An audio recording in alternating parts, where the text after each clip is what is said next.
Բարի օր, հանրային ռադիոյի եթերում առանց տողատակի հաղորդաշարի հերթական թողարկումն է, հետընտրական առաջին թողարկումն, ընդ որում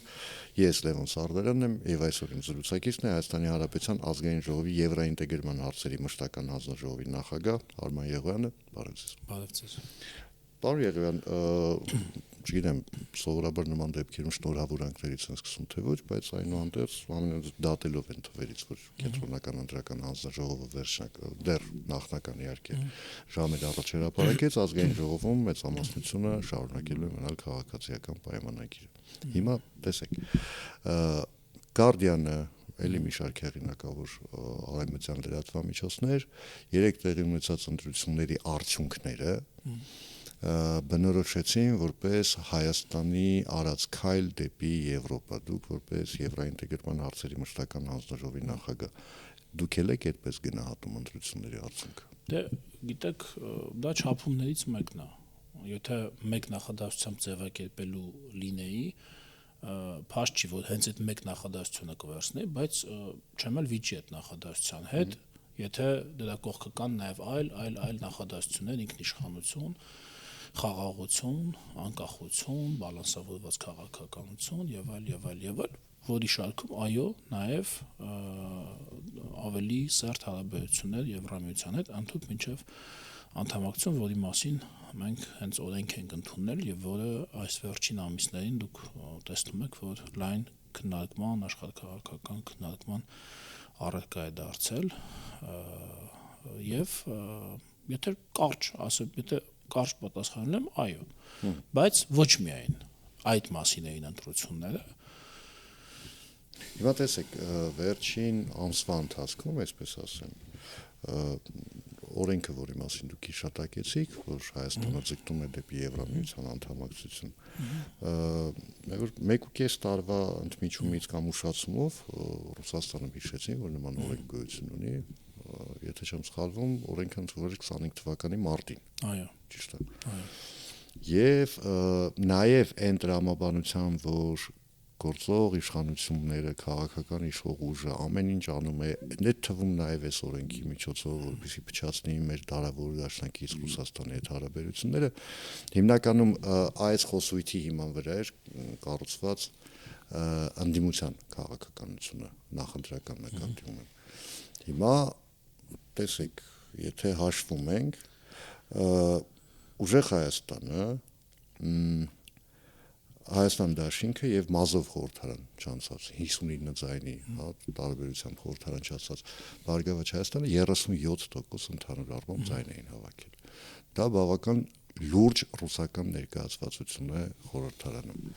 Ինչպես եք պատկերացնում այս խորհրդարանի աշխատանքը նորին։ Դեռ չի, որ այս նախորդ, այսինքն գործող գումարումը շատ տարբեր է իր կազմով, էլի, դե գիտեք, մեր օրենսդրությունը պահանջում է, որ իշխանությունը խորհրդարանում չլինի 2/3-ից ավել, հետևաբար ընդդիմությունը լինի ոչ պակաս, քան 1/3-ն է, եւ գործող ընդդիմադիրներն էլ իբր թե իրենք ինչ էին, էլի այդ նույն գծի մեջ էին, հատկապես Հայաստան դաշինքը, որը էլի անցել է, այսինքն այս առումով կարելի ասել բան չի փոխվել իրենց շարքերում, ուղղակի անձերի որոշակի վերադասավորում կլինի, մեծ հաշվով մոտավորապես կունենանք նույն ոճի խորհրդարան, մեր քաղաքացիների ընտրությունն է, ես ինչ կարող եմ ասել։ Քննարկումներն են նույն ոճի մեջ լինելու, թե հաշվի առնելով իրենց կազմը, ես տենց աչքի անցկացրեցի, կարող է նույնիսկ որակով մի քիչ նույնիսկ զիջան գործող գումարման քննարկումների որակին, բայց ոչինչ, մենք կաշխատենք այդ որակը պահել բարձր մակարդակի վրա, իրանց էլ բերել որոշակի այդպես քաղաքական դաշտ, քաղաքական խոսույթի դաշտ, ընդհանրապես բովանդակային դաշտ, իմաստների դաշտ, մտքերի, իմաստների, պատճառահետևանքային կապերի, այլ ոչ թե ուղղակի կարճ 3 բառանոց նախադասությունների, էլի, որին որ իրանք շատ սովոր են։ Բայց այդ իմացած 37% այնուհանդերձ շատերի համար գոնե 3 այսօր նախորդ օրերին որ խոսում ենք, շատերի համար շատ մտահոգիչ թիվ է, հաշվի առնելով, որ այսպես ասեմ, հիմա Հայաստան-Ռուսաստան հարաբերությունները իրենց լավագույն ժամանակները չեն ապրում եւ հաշվի առնելով դրանից որ կողմից նայենք էլի լավագույն որ ասում եք կներեք էլի ընդհատեմ ձեզ բա ո՞րն է լավագույն ժամանակը այն որ 2 թե 3 միլիարդ դոլարի զենք էին ծախում Ադրբեջանին ասում էին որ մենք չծախենք ուրիշն է ծախելու այդ է լավագույն շրջանը այդ հարաբերությունները որ Greek Park-ի դիմաց էին տալիս այդ է լավագույն շրջանը որ Հայաստանի սուվերեն տարածքի վրա ոտնձգություններ են, ես հենց Սերժ Սարգսյանի ժամանակներից եմ ասում, էլի, Դավուշում հիշում եք, մի քանի այդպիսի դրվագ եղավ, հələ ինքն էլ բողոքեց չէ՞ այդ մասին, Հապկի նիստում Բորջուժաներ այն ժամանակ Հապկի գլխավոր քարտուղար, այսինքն դրանք էին լավ ժամանակները, ո՞րն է լավ ժամանակը, որ գազը օրինակ ծախում են հայ-ռուս գազարտին $170, նրանք էլ բնակչին ծախում են $365։ Ես սա ինչ եմ ասում, որ գիտեք, այդ դրանք կլիշեներ են, էլի, լավագույն ժամանակներ, վատագույն ժամանակներ, ես չեմ կարծում, որ Հայաստան-Ռուսաստան հարաբերությունները հիմա ավելի վատ վիճակում են գտնվում։ Ուղղակի հիմա այն խնդիրները, որ կան այդ հարաբերություններում, ավելի բաց են, այսինքն մարդիկ տեղեկացված են դրա մասին։ Առաջ գալիս ասում են գազը պիտի թանկացնենք, ասում են ձեն չհանենք, սուսեք, ընտրությունա դեմը, հետո հայ-ռուս գազարտի 20%-ով կփակվենք այդ փողը։ Ու մարդիկ չէին իմանում այդ մասին, ընտրությունները անցնում էին, հանրապետականը ճակերտավոր հաղթում էր, հետո հայ-ռուս գազարտի, այսինքն մեր 20%-ը մեր իմ ձեր մեր ժողովրդին պատկանող սեփականությունը բաժնեմասը հայ-ռուս գազարտում հանում նվիրում էին ռուսներին որպես վճարամիջոց։ Այդ է լավագույն ժամանակը, թե հիմա որ բաց քննարկվում է եւ գազի գին, եւ ներմուծում, եւ արտահանում, եւ ստանդարտիզացիա, եւ այն, եւ կարծում եմ որ հիմա շատ ավելի նորմալ հարաբերություններ մենք ունենք, ուղղակի սովոր չենք մենք այս քննարկումներին։ Մենք սովոր չենք, դրա համար դա մեզ խորտ թվում, բայց դա շատ նորմալ քննարկումներ է, դուք նայեք ասենք նույն Ղազախստան-Ռուսաստան հարաբերությունները, նույնիսկ Բելարուս-Ռուսաստան հարաբերությունները, ասենք կարակի նման այդպես գնում են այդ հարաբերությունները, չի լինում մի հարց, որ իրար չհասկանան, մեկը հարցը բարձրացնի, ինչ որ չգիտեմ, որոշակի սառեցում լինի հարաբերություններում, հետո այդ հարցերը լուծվեն եւ այլ, շատ նորմալ աշխատանքային սուվերեն պետությունների հարաբերություններ են, ոչ ավել ոչ պակաս։ Բայց երբ սուվերեն պետություններից մեկը, որը մի քիչ ծավալով մեծ է, որը մի քիչ ավելի մեծ ազդեցություն ունի կամ ուներ ժամանակին, խոսում է քեզ հետ ուլտիմատումների լեզվով, որտեղ Ռուսաստանը ասում է կամ կողմնորոշվի կամ եհատոմից դուրս ես գալիս։ Դա ուլտիմատում չի, դա ցանկություն է, դիրքորոշում է։ Այսինքն ուլտիմատումը այն է, որ ասի եթե դուրս չգաս, կանեմ էս եւ էս, այդ դա կլինի ուլտիմատում։ Դե ասում է։ Ինչ է ասում։ Ասում է, եթե դու էլի շարունակես այդ եվրոպական ուղղությունը, մտածի, որ գազի գինը քո համար եվրոպական է լինելու։ Դե նախ կներեք, նես չէ, եվրոպական, ես արդեն ասեցի, նես չի, դրանք շատ տարբեր գներ են, իհարկե էականորեն տարբեր են, բայց այն տարբեր այդ իրանց ասած թիվը չի, $170 մենք չենք էլ այդպեսի գին մենք էլ չենք էլ տեսնում, դա տեսնում է հայ-ռուս գազարտը Բագրատաշենում, դրանից հետո էլ այդպեսի գին չի լինում։ Բայց շատ լավ Գազպրոմ Արմենիան։ Կներեք, ես մի քիչ հին տերմինաբանությամբ ասեցի, Գազպրոմ Արմենիան։ Բայց հիմա իրանք ակնարկում են նման բաներ, մենք էլ մեր ակնարկները չէ ունենք, այդ ինչա մենք ակնարկելու բան չունենք, եւ դա նորմալ է, ես սա եմ ուզում ասել, որ դա նորմալ է, որ ինչ որ պետություն մյուս պետությանը ասում է, որ այս տարածաշրջանում քո հետ կապված մի հատ խնդիր ունեմ, ես կուզենայի, բան նայել ասում է, բայց դե գիտես ոնց է այսպես, դա նորմալ խոսակցություն է։ Աննորմալ է կլինի, որ ասի օրինակի համար, ես ինչ խնդիր ունեմ, մենք ասենք ունես, վաղը կլուծենք այդ խնդիրը, էլ չես ունենա այդ խնդիրը։ Այդպես չի լինում միջազգային հարաբերություններում։ Միշտ քննարկում են, դնում վերցնում են մի ինչ որ գալիս ինչ որ ոսկե միջին են գտնում, որը կողմերից որևէ մեկի կարմիր գիծը չի հատի։ Այդպես է լինում։ Եվ բոլոր դեպքերում, նույնիսկ Եվրամիության մեջ է այդպես։ Դուք որ նայեք այնտեղի քննարկումները, ասենք նախարարների խորհրդում այնտեղ, չգիտեմ, քվոտաների վերաբերյալ, բանի գյուղատնտեսական քաղաքականության շրջանակներում սուբսիդիաների վերաբերյալ գիտեք այնտեղ քվոտ ամեն պետություն ստանում է ինչ-որ բանաձևով, այնտեղ ինչ թեժ քննարկումներ են լինում, ով ինչքան պիտի ստանա, ով ինչքան պետքա տա ընդհանուր բյուջեին, ով ինչքան պետքա ստանա ընդհանուր բյուջեից, գիտեք։ Դա չի նշանակում, որ այդ պետությունները իրար հետ ունեն վատ հարաբերություններ, դա նշանակում է, որ այդ պետություններից յուրաքանչյուրը պաշտպանում է իր ազգային շահերը։ Այդքան բան։ Նայեք դուք մյուս հարաբերություններին, ասենք նայեք Ադրբեջան-Ռուսաստան հարաբերություններին, օրինակ։ Իդեպ այս մտածողությունը, որ հենց մի թեթև, ասենք մի հատ, այսպես շրախկոցի ձայն է գալիս, կամ մի թեթև, չգիտեմ,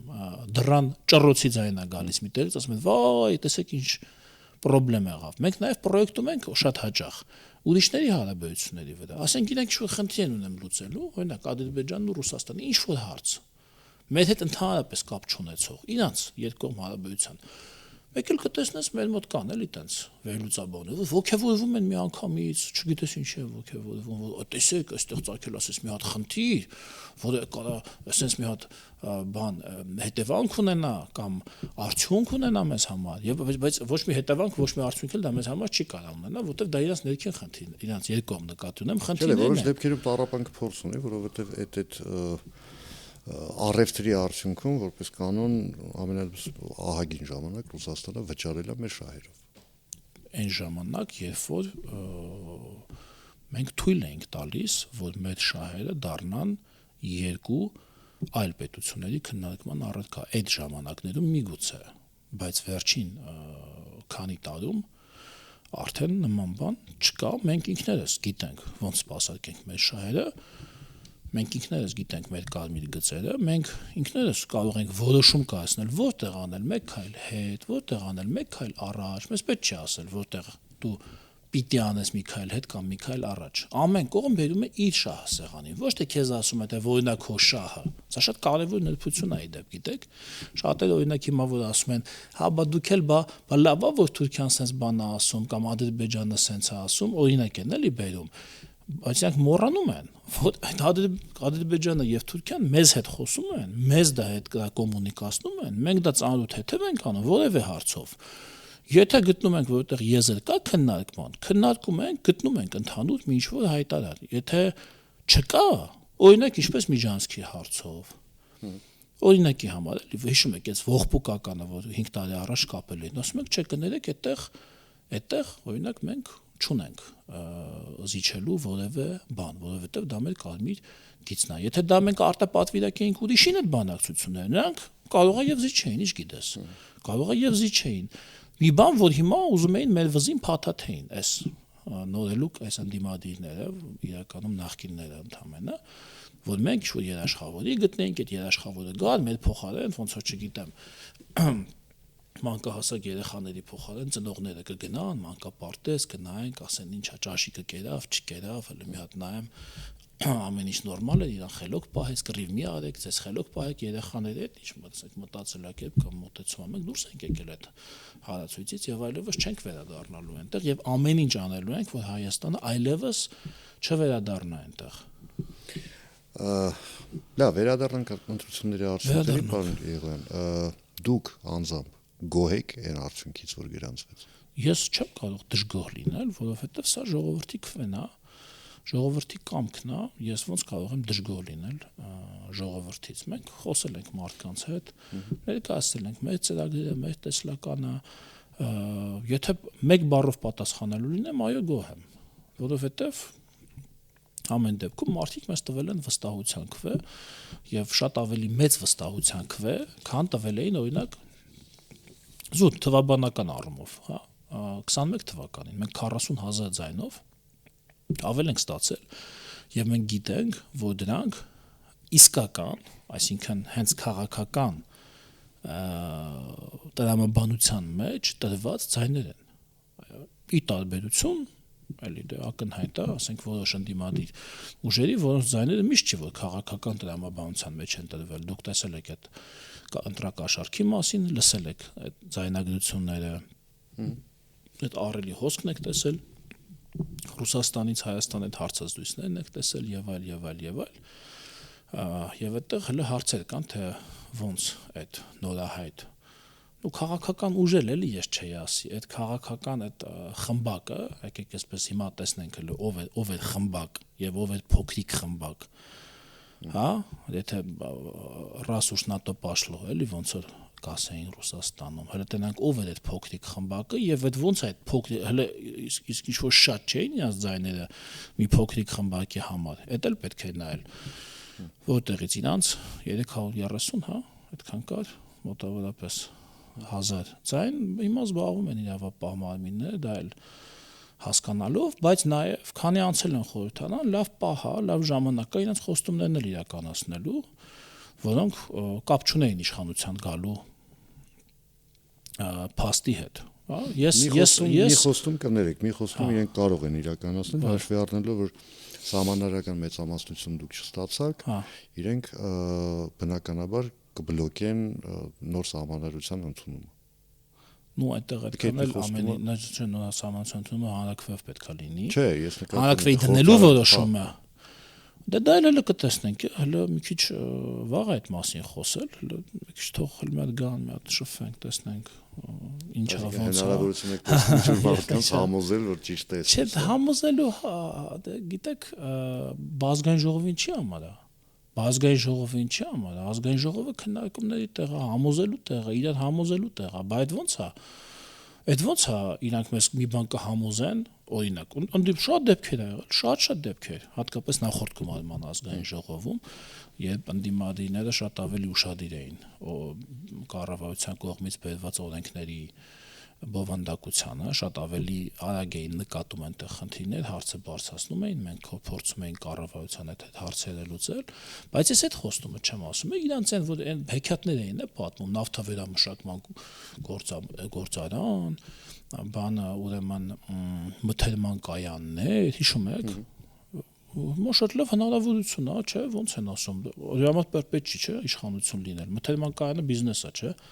Բիզնեսը, ով է, եթե դա բիզնես տեսանկյունից ձեռնտու է, հիմա էլ կարան անեն։ Իսկ եթե բիզնես տեսանկյունից ձեռնտու չի պետք է նստի պետական բյուջեի սուբսիդիայի վրա, այդ արդեն չեղավ, որ իրան շնորհքն է, այդ եղավ, որ պետական բյուջեի սուբսիդիայի վրա, այդ մենք էլ կարանք անենք առանց իրենց խորհուրդների։ Օրինակ։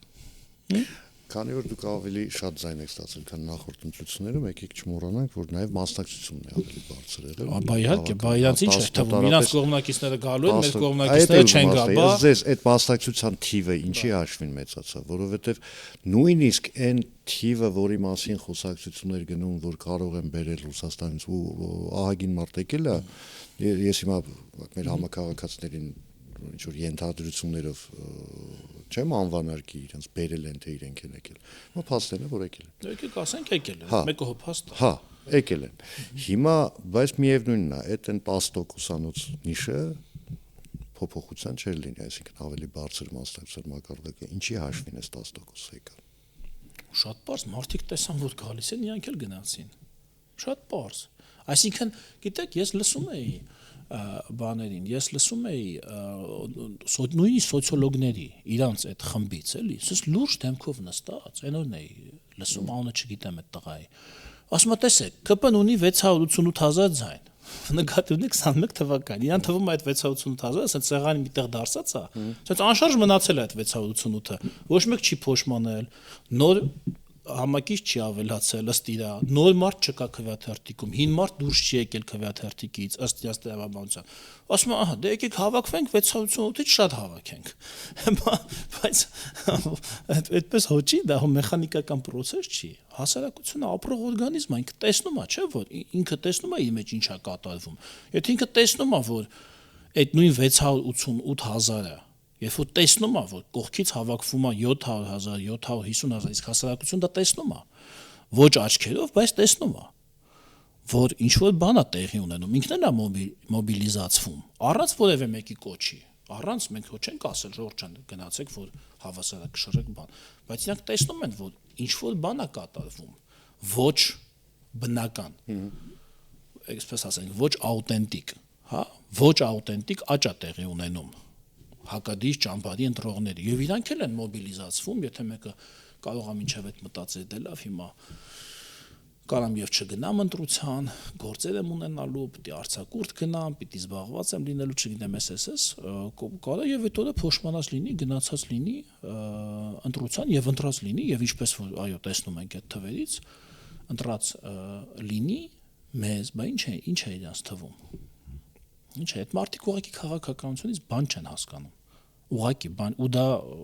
այսպես զարմանալի էլ չի, որտեղ երբեք չեն եղել քաղաքականության մեջ։ Բայց գոնե հիմա մի քիչ սկսեն գոնե փորձել, գոնե հասկանալ երևույթները, ոչ թե ուղղակի կռիվ տալ երևույթների դեմ, այլ հասկանալ երևույթները, հասկանալ թե ինչ է տեղի ունենում, ով ում ինչի համար է ձայն տալիս։ Այդ տրաֆարետային այդ խոսքերը, այդ ոչ մի բան չեն բացատրում, վայ, չգիտեմ, վարչական ռեսուրս, չգիտեմ, պետք է հասկանալ, մոտենում են մարդկանց հարց են տալիս, չէ, մարդը պատասխանում է, չէ, ասում է ինքը ինչի անդրում, ասում է, ինքը փոխանակ այդ հարցը հասցեագրի, ինքը սկսում է այդ մարդուն ծաղրել, անվանարկել, պիտակավորել իրանց այդ ֆեյքերը, իրանց եթերա գլուխները, ես իրանց խորհուրդ կտամ, ուղղակի ուշադիր նայել, թե ինչ է կատարվում իրանց շուրջը, ուր է գնում ժամանակը, ուր է տանում մեզ ճանապարհը ուր է տանում եւ այդ ճանապարհի մեջ, որտեվ այդ ճանապարհից շեղվելը արդեն շատ դժվար է, փորձեն օգտակար լինել այս պետությանը, հետ այլևս չեն կարող տանել այս պետությունը, դա անհնար է, դա բացառված է, թող ներգծվեն, ներառվեն այդ ճանապարհի մեջ, ասեցի ոնց, խոստացել երկու բան հաստատ կարան անեն առանց ունենալու իշխանություն։ Մթերման կայան, մոռացան է վերջում այդ խոստումները։ Սկզբից մի երկու անգամ ասցին, հետո ընտրության բերան, մոռացան։ Մթերման, ես հիշեցնելու եմ դա։ Մթերման կայան եւ նավթավերամշակման գործարան Պարսկաստանից Իրանից պետքա նավթ բերեին, վերամշակեին, դա ասում էին ձեռնտու է, չէ, տնտեսապես։ Բայց որ ձեռնտու է, ուր են քնել մնացել։ Ուր են մնացել պիցայի հույսերին։ Թող զբաղվեն այդ գործերով։ Մինչ այդ գործերին հասնելը, քանի որ վարչական ռեսուրսի օգտագործման մեղադրանքների մասին խոսեցիք, տեսեք, գիշերը ժամը 2-ին, եթե չեմ սխալվում, երբ Նիկոլ Փաշինյանը Մանսուրիսով հանդես եկավ եւ հայտարարեց հաղթանակի մասին, տեսեք, ընդդիմադիր ուժերից Սամվել Կարապետյանը, Արման Թաթոյանը, էլի մի շարք գործիչներ ասացին, որ դա ընտրական ապօրինություն է եւ կենտրոնական ընտրական հանձնաժողովի ճնշման փորձ, որովհետեւ այդ պահին դեռ հաշվարկած էին 15-ից 20%։ Ախր ոչ թե այդ պահին հաշվարկած էին, ոչ, իրանք սխալ են, այդ պահին հրապարակված էին 10%-ի հաշվարկները։ Այդ պահին արդեն արդյունքները པարզ էին։ Դիցուկ օրինակ ես Ավանի տեղամասերից մեկում էի, ժամը 1-ին արդեն արդյունքները པարզ էին։ Եվ մենք դա փոխանցում էինք, մենք իրենց վստահված անձինք էլ գիտեին արդեն ժամը 1-ին, այդ տվյալները փոխանցում են ամեն մեկը իր շտաբ, բայց փոխանցելուց հետո, այսինքն անձնապես, այսինքն հեռախոսով, կապի միջոցով փոխանցելուց հետո դա տեղամասում պետք է արձանագրվի, նորից են հաշվում այդ թղթերը, որ սխալ չլինի հանկարծ, դա տևում է, ասենք մի կես ժամ տևում է, մենակ մեր տեղամասում 1560 մարդ էր մասնակցել, պատկերացնում եք 1560 թուղթ նորից հաշվում է, նորից հաշվեց, երկու անգամ ընդ որում, հատկապես մեծ տրցակները, երկու անգամ են հաշվում, հանկարծ ոչ մի թերթիկ չկորի, դասավորվում են համապատասխան, ուրեմն այնտեղ արձանագրություն է կազմվում, հանձնաժողովի անդամները ստորագրում են, ժամանակը գնում է, պատկերացնում եք, չէ, դա ուղարկվում է տարածքային հանձնաժողով, այնտեղից թվեր տալիս են ԿՀ-ն էլ հատ, ԿՀ-ն հո չի կարա 2000 թիվ միանգամից մուտքանի համակարգ, ԿՀ-ն վերցնում է քաղվածքը, չէ, 19 տող է, պատկերացնում եք, չէ, 2000 անգամ 19 տող, հատ պետք է այդ տողերը մուտքանի, հատ պետք է մուտքանի, դա ժամանակ է տանում, բայց մենք բոլորս արդեն գիտենք արդյունքները, բնականաբար վրիպակները, անճշտությունները հանած, հա թող լինի 0.1%, թող լինի 0.2%, լավ թող լինի 1%, բայց թվերն այնպիսին էին, որ արդեն պարզ է, թե ով է կազմում, առնվազն պարզ մեծամասնություն խորհրդանում, մենք դա գիտեինք, իրանք էլ դա գիտեին, դա գաղտնիք չի։ Հիմա իրանք ասում են 10%-ն է հաշվարկված եղել, ոչ, 10%-ն է հրապարակված եղել այդ պայծության փոքր, համայնքներից, որտեղ ավելի շուտ է սկսվել եւ շուտ է ավարտել, որտեղ թիվը քիչ է քվեաթերթիկների, իսկ մեծ ուրեմն տեղամասերի հաշվարկը տևել է, մեզ մոտ տևեց մի սուտ չասեմ մի 4 ժամ տևեց, առանցին էլ մի ժամ ու կես ուշացումով սկսեց, մի 4 ժամ էլ տևեց, հատ այդ 1500 թերթիկը հանել է, իրանք ուղղակի նոր են այդ գործի մեջ, բան սարդա, երևի ոչ Ռուսաստանում են ընտրության մասնակցել, այստեղ էլ առաջին անգամ են մասնակցում, դες երևի այսինքն բան է էլի նկատի ունեմ Սամվելը, Կարապետյան, եղբայրը դե մեծ փորձ ունի, ինքը պետք է հուշեր, ոնց է դա տեղի ունենում, ոնց են հաշվում ոնց են, եթե խոսում ենք վարչական ռեսուրսից, դա ոնց է ժամանակին կիրառվել, եթե խոսում ենք ընտրակեղծիքներից, դա ոնց է ժամանակին կիրառվել, ոնց են մարդ բերում, ոնց են քվեարկել տալիս, այդ սխեմաները մենք տեսել ենք, չէ՞, իրենց իշխանության ժամանակ հիմա ինչ են աստեղ եկել հեքիաթներ պատմում։ Բարի ղանքանվերս հիշատակեցի գիշերվա ասուլիսի մասին, Նիկոլ Փաշինյանի այնտեղ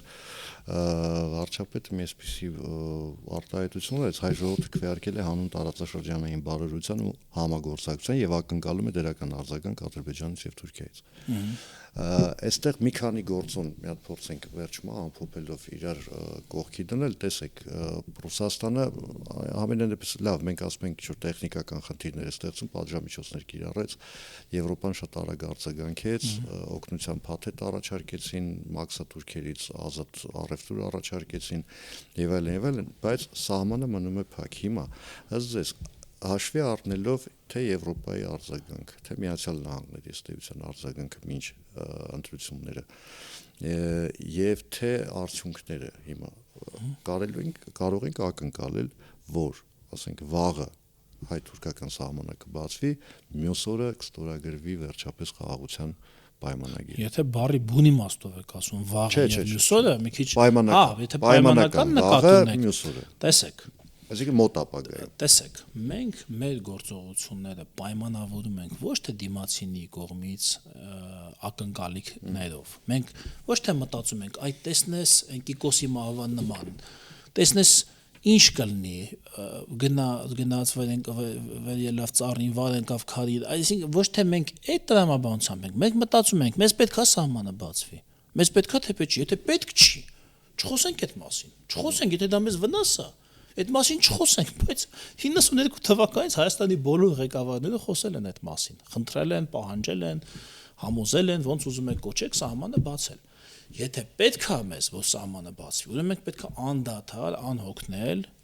աշխատենք այդ ուղղությամբ, նույնիսկ եթե տեսնում ենք, որ դրա շանսը նույնիսկ, չգիտեմ, 1% է կամ էլ ավելի քիչ, մենք պետք է այդ ուղղությամբ աշխատենք, որովհետև դա մեզ պետք է, մեզ է պետք։ Իրանց որ մի բան է պետք լինում, իրանք տենց են անում, իրանց այդ ասողներին, ասենք, ով որ ասում է, դե մեկա չի լինի, դե հələ չգիտես, հələ տեսնենք, նրանց պլաններում չկա, այն օրը խոսում էր, ասես չէ, հələ որ մոտ ժամանակներս չի լինի։ Իրանք շահի հետևից 7 սարի հետև կգնան։ Իրանք շահի հետևից կհասնեն, չգիտեմ, աշխարհի ծերը, որ իրանք շահը սպասարկեն։ Բա որ պետական շահն է, ասում են, դե էս թերահավատական էս բաներ են անում։ Պետք է աշխատենք այդ ուղղությամբ։ Պետք է կարող է, տեսեք,